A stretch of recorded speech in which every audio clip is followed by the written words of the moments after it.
The Columbia Workshop.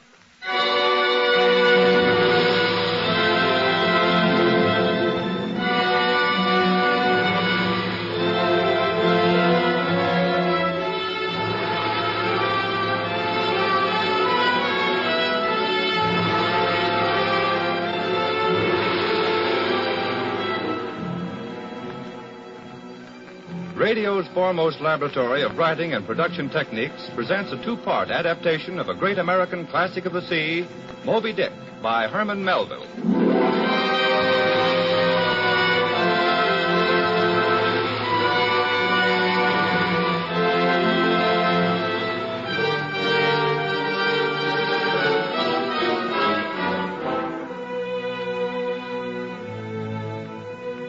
Herman Melville's place in literature is now securely established. He's one of the great novelists of all times. Moby Dick has been adapted for radio by Ernest Kenoy. A special musical score has been composed by Norman Lockwood and is conducted by Frederick Steiner. The two separate parts of the story will be directed to Saturday at the same time by Howard G. Barnes. The Columbia Workshop now presents Part 1 of Moby Dick.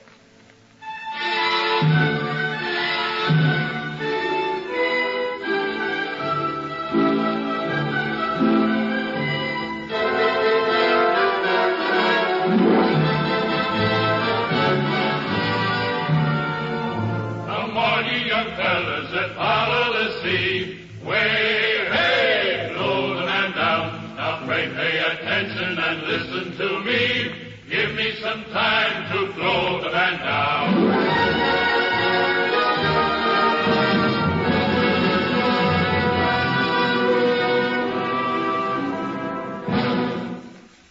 Call me Ishmael. Some years ago, in the 1840s, having little money in my pocket and nothing to interest me on shore, I took myself to the old island of Nantucket. The heap of sand anchored off New England returns its weight in whale oil every year. Down went I to the wharf with the whaling ship Pequod, wallowed in the tidewater, swarming with landsmen hauling aboard supplies. She was small, seasoned, weather-stained in the typhoons and calms of all four oceans. The rails and sheave blocks were fitted out with whalebone. A noble craft, but somehow most melancholy.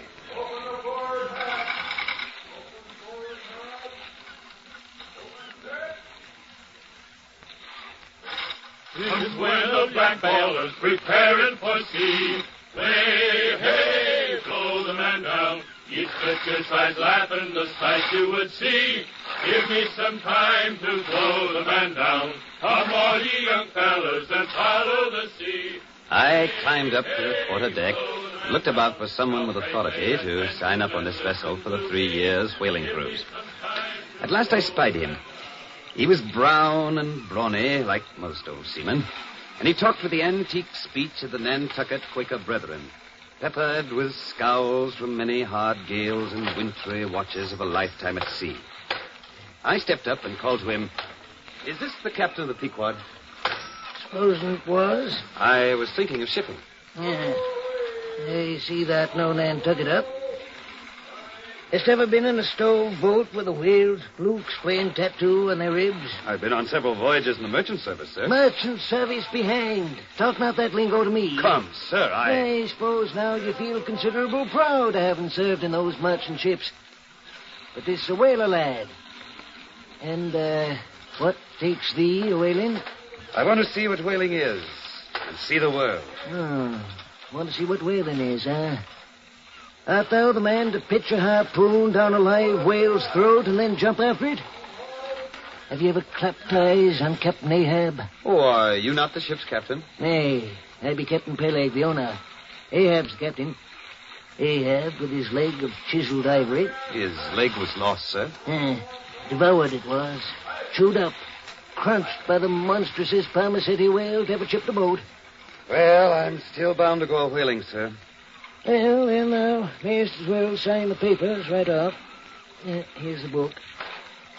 3-year voyage it is. I know. There. And can I see the captain? And what dost thou want of Ahab? Why, No matter. Thou canst not see him now. Captain Ahab's a queer man. Some say a sick one. Mark ye be forewarned. He lost his leg the last voyage by that accursed whale, and he's been moody, desperate moody, and savage. But among sailors, a missing leg is common. Ahab's above the common. He's been in college as well as among cannibals, been used to deeper wonder than the waves, and fixed his harpoon in mightier foes than whales. Aye, lad, mark ye well, Ahab, and hold him in awe.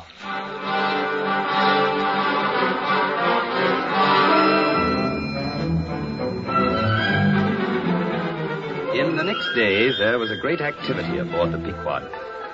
A whaling ship demands a 3 years' housekeeping, away from grocers, doctors, bakers, and bankers. The whaler frequents lonely seas without hospitable harbors. Hence, spare boats, spare spars, spare lines, and harpoons. Everything but a spare captain and a duplicate ship. Then, with the last supplies, were battened down in the hold. Mr. Starbuck, I'm going ashore. Aye, sir. Captain Ahab's below. Take charge, Starbuck. This day, 3 years, I'll have a hot supper smoking for you in old Nantucket. Goodbye, Captain Pelling. Luck to you, Starbuck. Luck to you all. Strike the gangway. Aye, sir.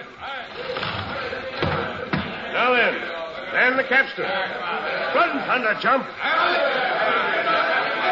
Spring now. Now heave. Heave, blast you, break your backs. Here, Shandyman, song to heave to. Aye, sir. We'll man the good capstan and run it around. Way-o-rio, we'll heave up the anchor to this jolly sound, for we're bound to the Rio Grande. And away, Rio, way-o-rio, so fare ye well, my purty young girl, for we're bound to the Rio Grande.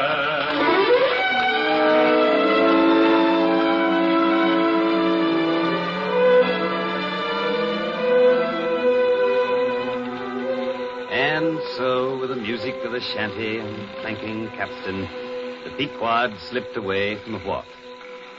The cold night breeze blew. The screaming gulls flew overhead.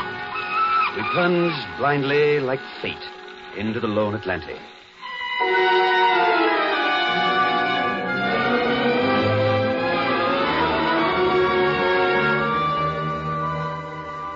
For several days after leaving Nantucket, nothing above hatches was seen of Captain Ahab. The ship was under the direction of the mates. The chief among them was Starbuck, a native of Nantucket and a Quaker. An earnest man, a staid and steadfast man, with a deep natural reverence. Courageous, but he had no fancy to lower boats after a whale with the sun sunk beneath the rim of the ocean. The second mate was Stubb. He was a Cape Cod man, taking perils as they came with an indifferent air. He presided over his whaleboat as if the most deadly encounter were but a dinner and his crew invited guests. A long usage had for Stubb converted the jaws of death into an easy chair. Like his nose, his short, black little pipe was one of the regular features of his face. When Stubb dressed, instead of first putting his legs into his trousers, he put his pipe into his mouth. Then, there were the harpooners, savage men from the wild races of the earth. Queequeg, a cannibal from the South Seas. Feshtego, a gay-head Indian from the vineyards. And Dagu, giant chieftain in Central Africa.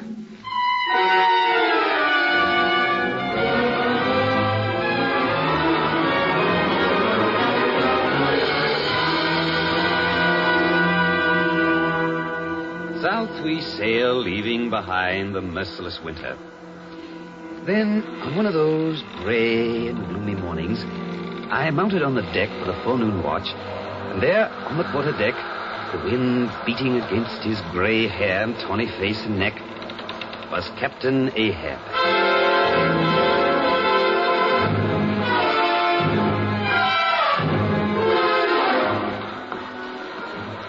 Like a fevered beast, he paced the quarterdeck, and throughout the ship echoed the horrible, heavy thump of the gleaming ivory post that served him for a leg. Sabat, Mr. Sabat. Aye, Captain. Send everybody up. Everybody? Aye. I said, sir, come down, everybody up. Move then. Stir away. All men assembled, Captain Ahab. Good. Now then, what do you do when you see a whale? Sing out for him. Aye, and what do you do next? Lower away and after him. And what tune is it you pull to? A dead whale or a stove boat? Now, ye masthead lookouts, you see this Spanish ounce of gold? Pure gold, men, do you see it? Sabat, hand me that hammer. Aye, sir. Look at that gold shine, men, like the sun. The hammer, Captain. Now, listen well. Whosoever of you raises me a white-headed whale with a wrinkled brow and a crooked jaw, whosoever of you raises me that white whale with 3 holes punctured in his starboard fluke, he shall have this ounce of Spanish gold. Look ye now, look ye. I'll nail this gold piece to the mast.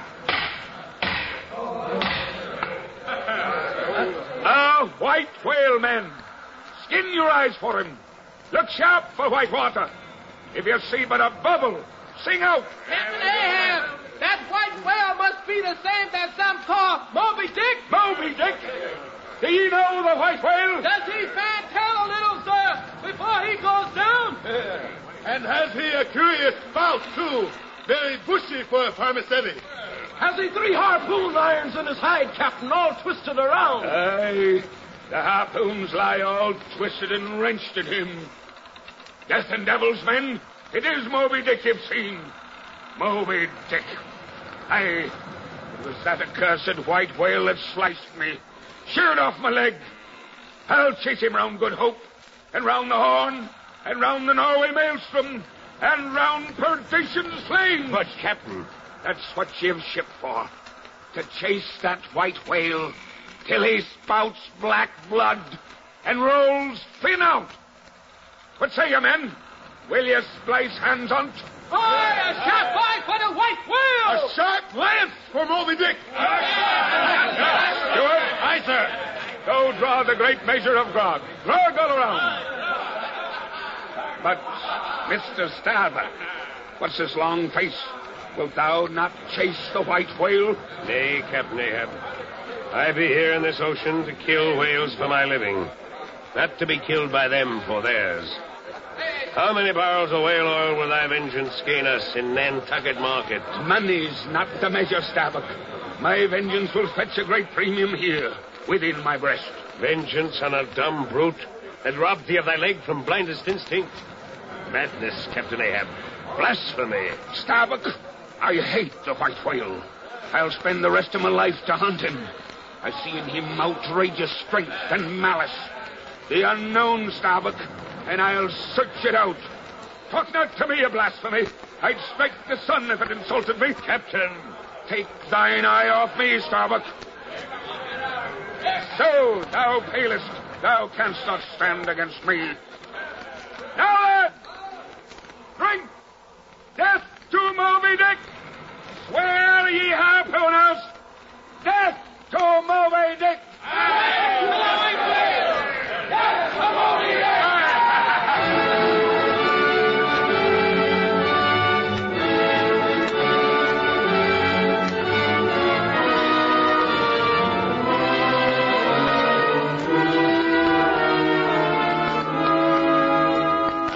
Ishmael shouted with the rest, and stronger I shouted because of the dread in my soul. Beneath us now in his cabin brooded dark Ahab, madness maddened, searching a whole ocean, straining his ears for the call from the masthead that would launch us on the path of the white whale, Moby Dick.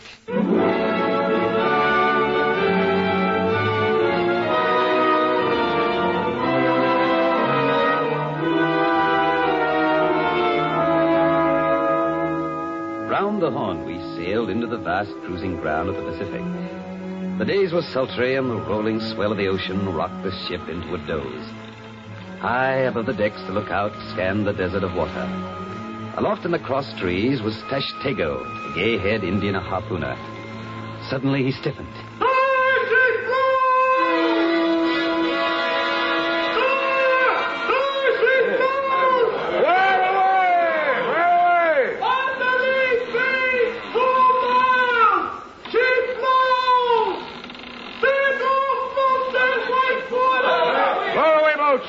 Spring blester! Shipkeeper's forward. Oh, fetch the captain. I'm here, Mr. Starbuck. I'm taking a boat. But, sir, no captain. Here's one that does. Look ye, Mr. Starbuck. I've shipped my own crew. Wild ones they be, from the far islands, living on the smell of blood. Now, lower away. Aye, sir. Lower away! Away it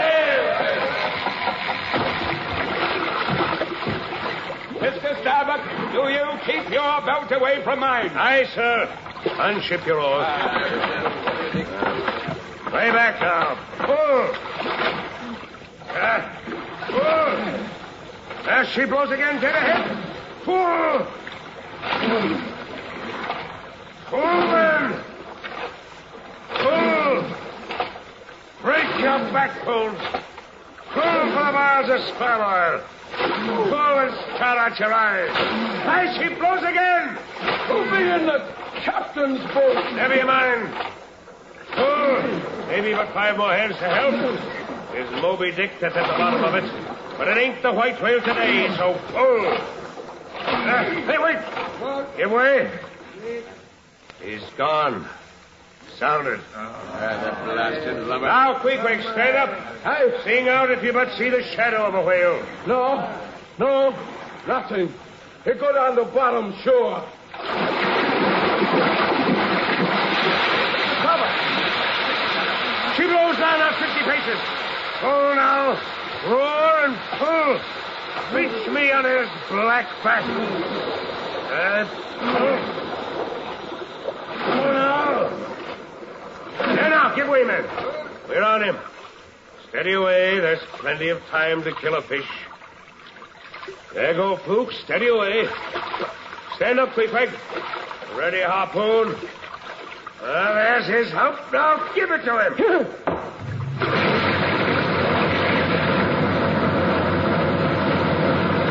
Soon all. He's started to run.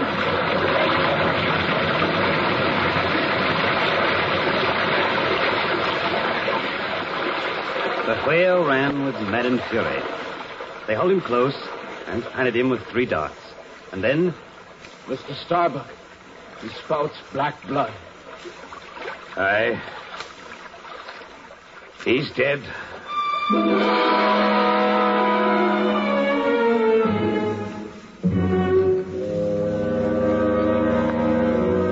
The whale was dead, wallowing in the blood of his thirsting heart. For the whale, mark you, is like you and I. For all his 70 feet of length, his blood runs hot, till led into the cold sea by Starbuck's lance. But now, our monster corpse must needs be hauled back to the ship. Hour after hour, the boats pull at the slaughtered whale, till long after darkness settled on the ocean. 3 lights at the Pequod's masthead dimly guided our way. The whale's great length pounded against the ship's side. Secure the whale for the night, Starbuck. Aye, sir. Now then, get those chains rigged. Ready there. Heave! Heave! Heave! Tied by the head to the stern and by the tail to the bow, the whale now lies with its black hull close to the Pequod's. And at midnight, the weary boat crews drop into their bunks to rest against the morrow.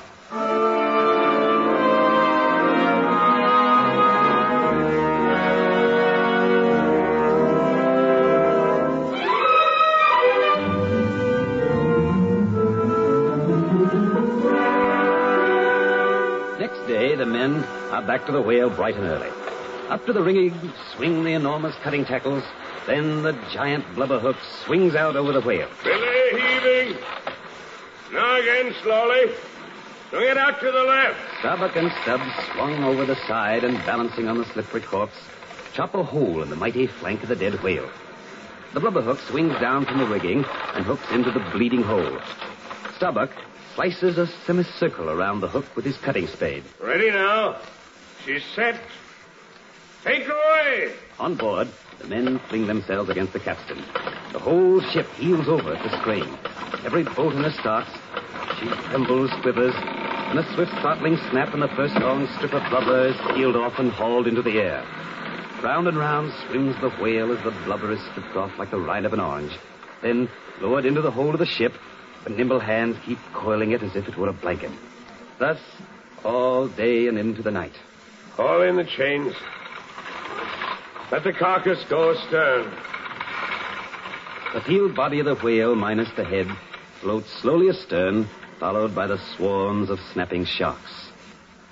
Now, only the giant head hangs by the Pequod's side.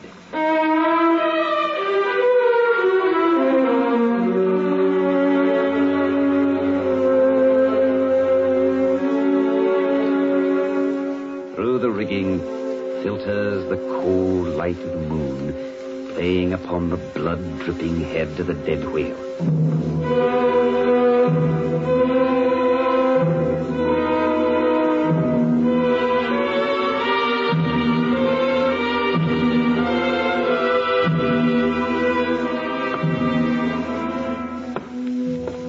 Alone on the quarterdeck strode Ahab. Then, holding himself erect, he fixed his burning eye on the black and hooded whale head hanging there. Speak, thou vast and venerable head. Speak, mighty head, and tell us the secret thing that's in thee. Of all divers, thou hast dived the deepest, where unrecorded names and navies rust and anchors rot, with bones of millions of the drowned. There in that awful waterland was thy most familiar home. Thou hast slept by many a sailor's side, O head. Thou hast seen enough to split the planets and make an infidel of Abraham, and not one syllable is thine.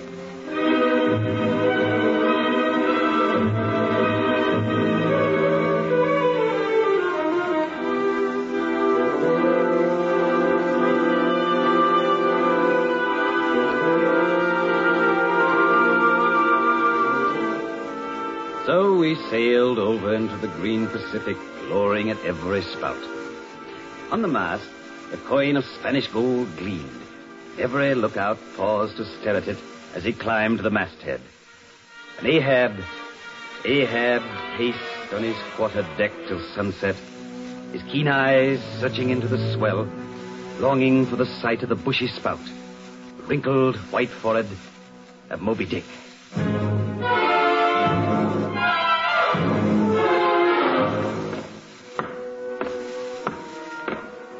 The sun, dry heat upon my brow. Though time was when, as the sunrise nobly spurred me, so the sunset soothed. No more. This lovely light delights me not. Gifted with high perception, I lack the low enjoying power. Cursed most subtly and most malignantly. Cursed in the midst of paradise. What I've dared, I've willed. They think me mad, but it's Moby Dick. Moby Dick, the white whale. Moby Dick. I, Ahab, will search thee out, hunt thee, though the green seas and howling winds should rise and drive the Pequod under. Even if heaven hurl burning bolts, would Ahab hunt the white whale.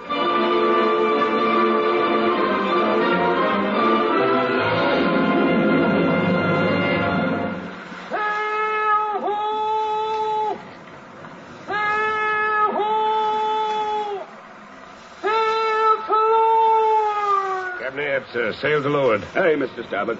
Would we could raise the spout of Moby Dick as easily. Moby Dick. But why, sir? He's why? evil, Starbuck. Evil, malignant, monstrous. But to drive the ship, the men. Ship? The crew? They move at my will. My mind alone directs this microcosm, this world, this universe, bounded by oaken planks, sailing on an ocean of eternity. seeking Moby Dick. Nay, that's mad. Shrink, Starbuck. Rebel. And yet must thou obey the will of Ahab. Down helm. We'll hail that vessel. Down helm. Ahoy! Ahoy, the Delight! Ahoy, the Pequod! Hath seen the white whale? Moby Dick! Aye! Look, you Pequod! See the shattered whaleboat on the beams! White ribs and splintered planks! Aye, we've seen Moby Dick! Hath killed him! Nay, the man is not yet born that ever will do that! Not born? Hear ye, Nantucketer. In this hand I hold his death. This arm will sink the harpoon to draw the black blood of death. Aye, that's what you say! See that hammock on the deck? I bury but one of 5 stout men who were alive yesterday. 4 were buried before they died. You sail upon their tombs. Aye, I've seen the white whale. Where away? 20 leagues hence, north by northeast. Very well. Brace forward. Up helm. North and northeast. Captain Ahab. Aye, Mr. Starbuck. Captain, the pumps turn up considerable oil from the bilge. The oil casks below must have sprung a bad leak. So? We want up Burton's, heave to, and break out. Up Burton's and break out. Now that we bear down on Moby Dick like the threatening typhoon, heave to for a week to tinker a parcel of old hoops. Either do that, sir, or waste in a day more oil than we can make good in a year. Had ye not Moby Dick is sighted? What we've come 20,000 miles to get is worth saving, sir. So it is, Starbuck, if we get it. I meant the oil in the hold. And I, the white whale. Let the cask leak. The world leaks. Yet who can stop it up in the deep-loaded hull, or hope to plug it in life's howling gale? Let the oil cask leak, Starbuck. I'll not heave to. What will the owner say, sir? Let the owner stand on Nantucket Beach and out yell the typhoon. But, Captain. Own his owners, as if the owners were my conscience. Look ye, the only real owner of anything is its commander. And hark ye, my conscience is in this ship's keel. Captain Ahab, a better man than I, might pass over in thee, but he would resent in a younger man, I or in a happier. What, dost thou then so much as dare to question me, begone? Nay, sir, I do entreat, and I dare to be forbearing. Shall we not understand each other better, Captain Ahab? Starbuck, see thou this pistol. There's one God that's lord over the earth, and one captain that's lord over the Pequod. Put up thy pistol, Captain. I ask thee not to beware of Starbuck. Thou wouldst laugh. But let Ahab beware of Ahab. Beware of thyself, old man. Thou art brave, Starbuck, but thou still obey. Careful bravery, that. Ahab. Beware of Ahab. Aye, there is something there. But Moby Dick is close. The white whale. Unfurl at the gallantsails. Shake out the reefs, storm and northeast. We sail for Moby Dick, though the world split. He shall spout black blood, though we chase him 3 times round the horn. Aye, that's Ahab's fate. Though grinning death with pointing finger, ride the bowsprit as we sail. Though Ahab starboard and the swarming crew sink downward, gasping through the pounding waves. Up helm! We sail for Moby Dick!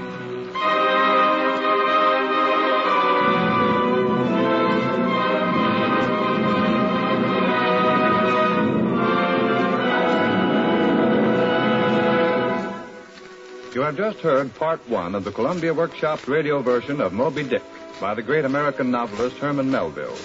The script was adapted by Ernest Kenoy with a special musical score composed by Norman Lockwood and conducted by Frederick Steiner and directed by Howard G. Barnes. Appearing in the role of Captain Ahab is Neil O'Malley. Ishmael, who tells the story, is played by Sidney Smith, and Starbuck by Charles Irving. Next week, the Columbia Workshop will present the second and concluding part of Moby Dick as the relentless tyrant of the good ship Pequod drives on in single-minded lust for the black blood of the fabulous white whale. This is CBS, the Columbia Broadcasting System.